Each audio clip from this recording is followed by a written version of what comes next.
ng SOP collections sa Bureau of Customs na umabot sa 11 billion pesos. May 9 billion pesos collection mula sa sugar. Ang kita mula sa importasyon ng sibuyas na hawak naman ni Martin Araneta. Tinawagan daw siya ni First Lady Lisa Marcos at ipinapatigil ang investigasyon. Na sa First Lady Lisa Marcos mismo ang may hawak sa mga rice importers. Dahil pala sa dami ng SOP at remittance na ipinapasa sa bawat transaksyon. Ang pinakamakapangyarihang pamilya pa mismo ang sangkot sa ganitong sistema.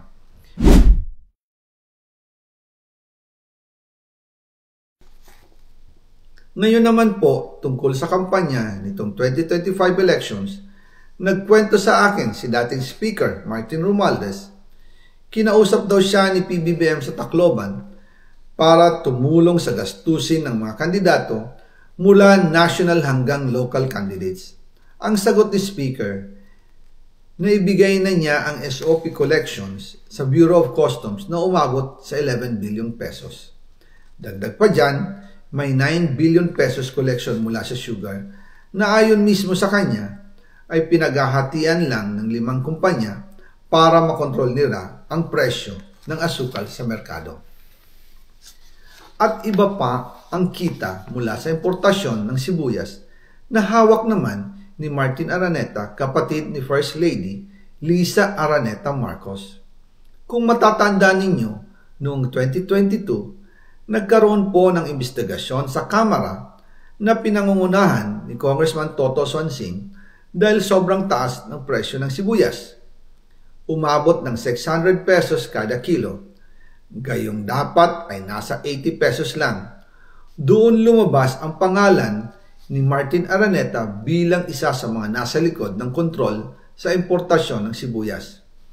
Pero hindi po natuloy ang investigasyon.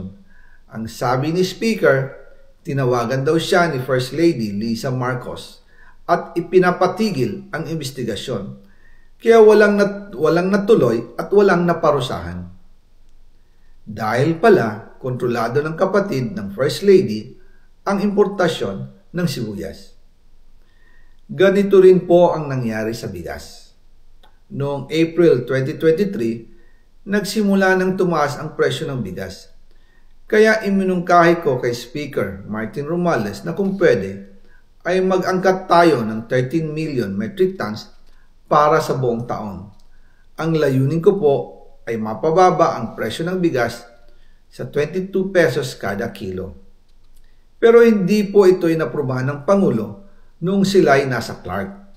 Dahil doon, sumipa ang presyo ng bigas na umabot ng 55 pesos kada kilo hanggang 2024. Noong 2024, kinausap ko ulit si Speaker Martin Romualdez na kung pwede makausap namin si Secretary Laurel Chu ng Department of Agriculture at Secretary Ralph Recto ng Department of Finance para maibaba ang taripa ng bigas mula 35% to 15%. Sinabi ko kay Speaker Martin Romualdez na kung pababayaan natin ang patuloy ng pagtaas ng presyo ng bigas at umabot ito sa 60 pesos kada kilo, siguradong magagalit na ang taong bayan. Posibleng magrevolusyon na ang mga tao at tiyak na maapektuhan dito ang mga kandidato ng administrasyon sa 2025 elections. Isa sa mga patunay na hindi na masaya ang taong bayan ay ang pagbaba ng approval rating ng Pangulo noong panahon na iyon dahil sobrang taas na ang presyo ng bigas. Nangyari po ang meeting at halos inaabot kami hanggang alas 2 ng umaga, nakikiusap, nagpapaliwanag. Buti na lang, matapos ang matagal na negosasyon, pumayag din sila. At di nagtagal, inanunsyo na rin sa publiko na ibaba ang nangbuwis sa bigas. Ngunit, matapos ang 4 hanggang 6 na buwan, hindi pa rin bumababa ang presyo ng bigas. Kahit ibinaba na ang taripa nito, Kaya iminungkahi ko kay Speaker Romualdez na magpatawag ng investigasyon tungkol sa bigas sa pamamagitan ng Quinta Committee hearings. Habang iniimbestiga nito ng Quinta Committee na pinamumunuan ni Congressman Joey Salceda, bigla na lang itong pinahinto ni Secretary Kiko Laurel Chu matapos niyang ipakita ang isang confidential report. Nakasaad dito na si First Lady Lisa Marcos mismo ang may hawak sa mga rice importers. Ayon kay Secretary Laurel, maaapektuhan daw ang First Lady kung itutuloy ang investigasyon dahil kasama raw nila sa Vietnam visit ang ilang importer ng bigas at nag-dinner pa raw sila roon.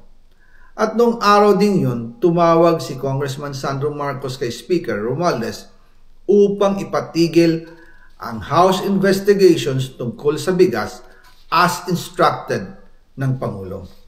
Magkasama kami ni Speaker Martin Romualdez nang tumawag si Congressman Sandro Marcos.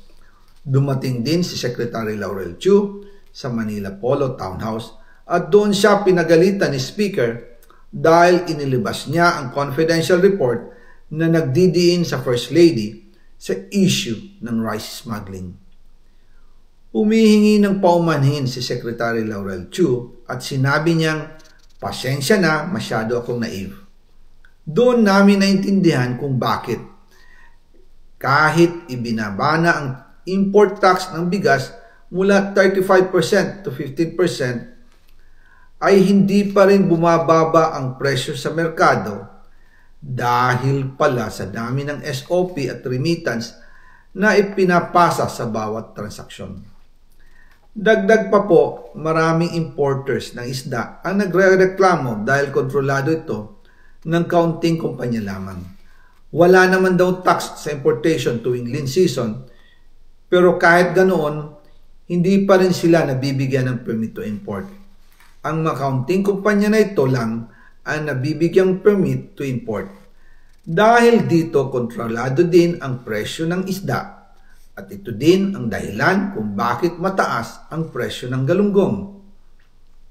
Mga kababayan, hindi dapat naghihirap ang Pilipinas. Hindi dapat ganito kamahal ang mga pangunahing bilihin tulad ng bigas. At higit sa lahat, hindi dapat nagugutom ang mga Pilipino. Wala silang malasakit sa taong bayan, lalo na sa mga mahihirap. Inaabuso ang kapangyarihan. Nagiging negosyo ang pera ng taong bayan. Masakit man tanggapin, pero ito ang katotohanan. Ang pinakamakapangyarihang pamilya pa mismo ang sangkot sa ganitong sistema.